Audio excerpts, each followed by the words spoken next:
just got the torque converter put in, got everything put back on, battery put in.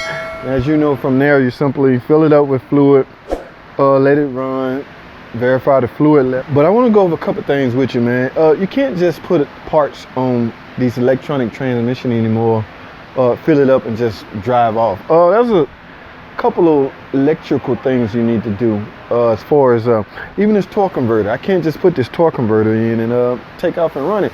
Well, I can, but that may lead to problem. Okay, there's a feature on the scan tool, on the Chrysler scan tool. I don't know how the aftermarket world doing. Let me hook up my scan tool and go over to my computer. All right, I'm gonna go on the transmission TCM miscellaneous function right here.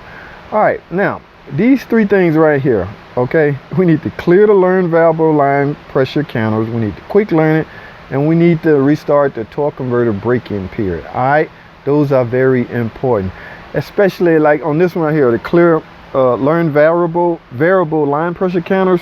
If you put a valve body on any kind of electronic transmission, that's one of the first things you should do before you wrap it up, before you're done, before you deliver the car to the customer.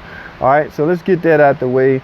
And this next one here, let's go ahead and start the torque converter break-in period. Now, and last but not least, quick learn. Quick learn is a procedure where you just, it's basically you filling up the clutch pack quickly.